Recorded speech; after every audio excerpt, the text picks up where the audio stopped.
नमस्कार, वंदे मातरम। दोस्तों, स्वागत है आप सबका सैनिक पाठशाला में।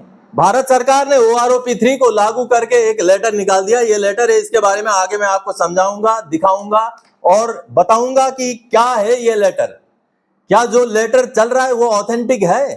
क्या सच्चाई है इस लेटर की? और इस लेटर के हिसाब से अब OROP 3 लागू होगा तो किनको फायदा होगा? क्या प्रीमेच्योर रिटायरीज, रिजर्विस्ट पेंशनर, जेसीओज का पेंशन क्या बढ़ने वाला है? OROP 1 में, 2 में और 3 में क्या परिवर्तन होने वाला है? क्या ऐसी चीजें हैं इस लेटर में खास, इसके बारे में बताऊंगा। और सबसे महत्वपूर्ण चीज, क्या ये लेटर ऑथेंटिक है? क्या लगता है मुझे, इसके बारे में बताऊंगा। दोस्तों, आप सबको याद दिला दूं, कल मैंने ये जो वीडियो का क्लिप आप देख पा रहे हैं, इस लेटर को लेकर के एक वीडियो जारी किया था, जिसको बाद में मैंने हटा दिया। क्या मैंने क्यों हटाया? क्या वो लेटर ऑथेंटिक ना होने की वजह से हटाया या किस लिए हटाया?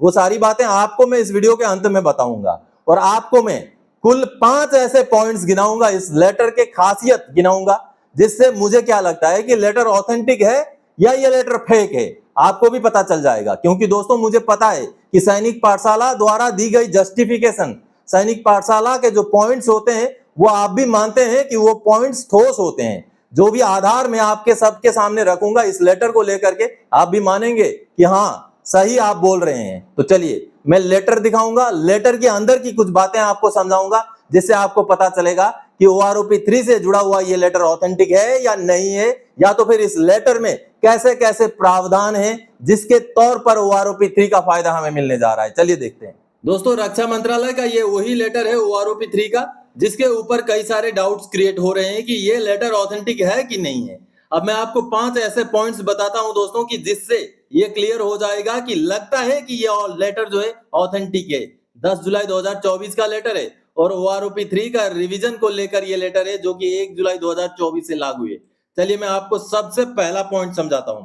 ये लेटर का पहला पेज है और इस पेज के अगर आखिर में आप देखेंगे, यहाँ पर ये नौसेनाध्यक्ष सचिवालय का ये जो है स्टैंप लगा हुआ है। यानी कि जिस दिन ये लेटर नौसेनाध्यक्ष के सचिवालय में पहुंचा है, उस दिन जो डाक का रिसिप्ट होता है, यानी कि लेटर जब रिसिप्ट हो जाते हैं तो उसका इस तरीके से स्टैंप लगता है। उसका एक सीरियल नंबर भी यहाँ पर है और साथ साथ ये 18 जुलाई 2024 का डेट है, जो ऑथेंटिक लग रहा है। 10 जुलाई का लेटर है तो उनके पास पहुंच करके जब डाक में रिसिप्ट होता है तो 18 जुलाई के डेट में ये रिसिप्ट होता है। अगर किसी खुराफाती दिमाग का ये काम होता तो ये स्टैंप यहाँ पर कहां से आता और क्यों आता।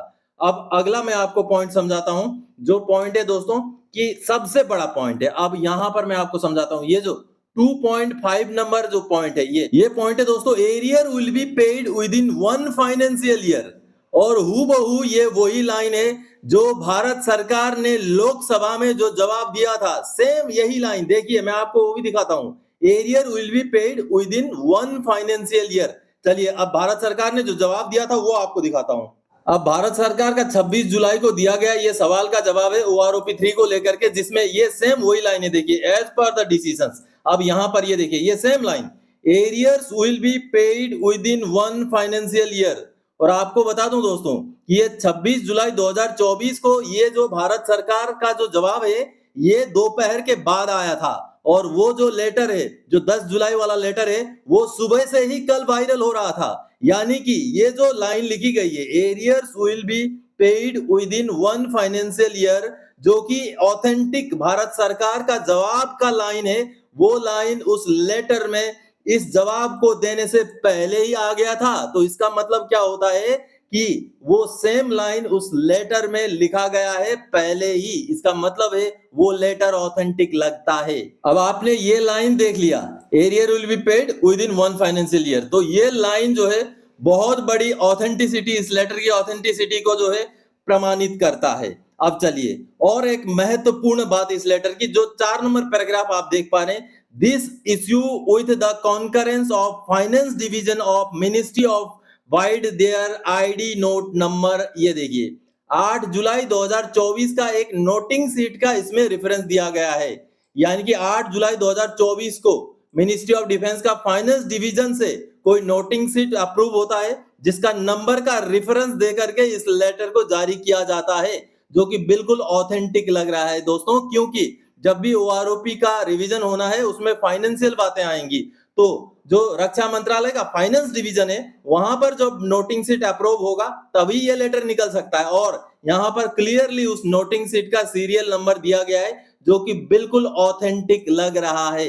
अब चलिए और एक महत्वपूर्ण ऑथेंटिक इस लेटर को लेकर के क्या दिख रहा है वो मैं आपको समझाता हूं।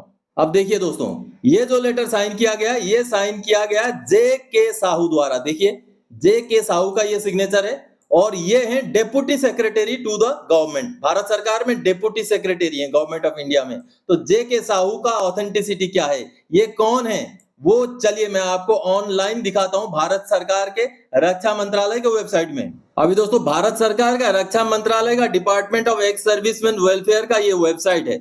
अब यहां पर दिखाता हूं कि क्या जे.के. साहू नाम का कोई अधिकारी है या नहीं है। चलिए ये यहां पर अबाउट अस में हम चलते हैं, हुज हु यानी कि कौन कौन है department of ex serviceman welfare में। अब इसको जैसे हम क्लिक करते हैं, अब यहां पर एक लिस्ट खुल जाएगा कि department of ex serviceman welfare में कौन क्या है।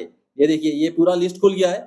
अब सबसे पहले तो राजनाथ सिंह जी का ही नाम रहेगा, ये देखिए रक्षा मंत्री वही हैं। आगे बढ़ते चलते हैं, रक्षा राज्य मंत्री का नाम है श्री संजय सेठ, जिन्होंने कल लोकसभा में जवाब दिया था OROP 3 का।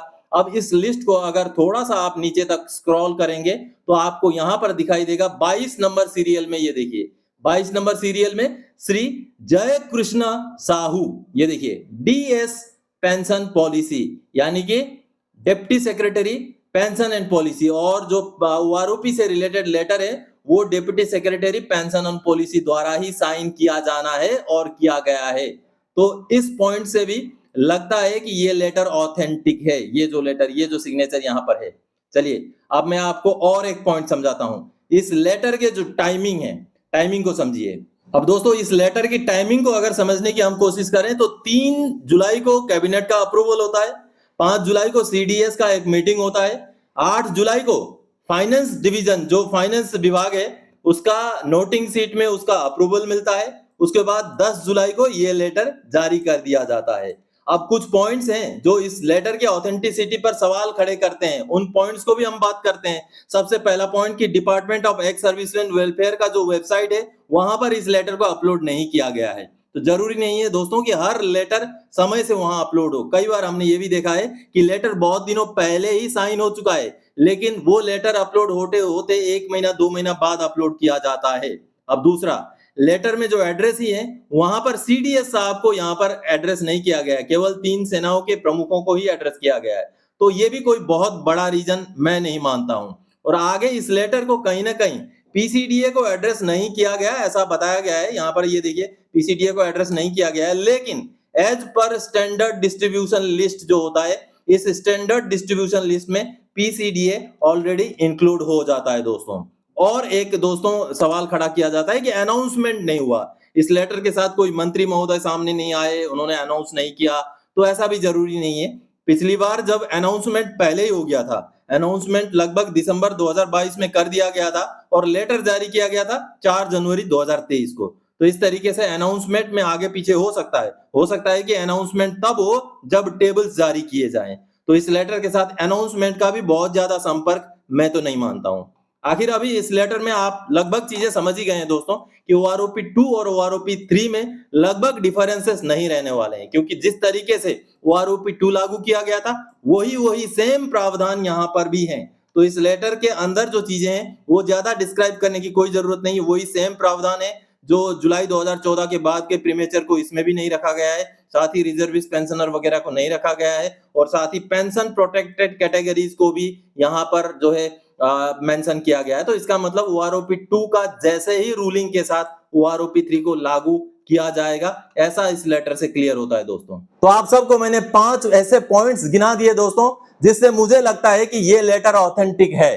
और जो पॉइंट्स बताए जाते हैं ऑथेंटिक ना होने को लेकर, वो पॉइंट्स भी मेरे हिसाब से तो कोई मायने नहीं रखने वाले पॉइंट्स हैं। अब सवाल होता है अगर ऑथेंटिक ही लेटर है तो कल का वीडियो रिमूव क्यों किया गया।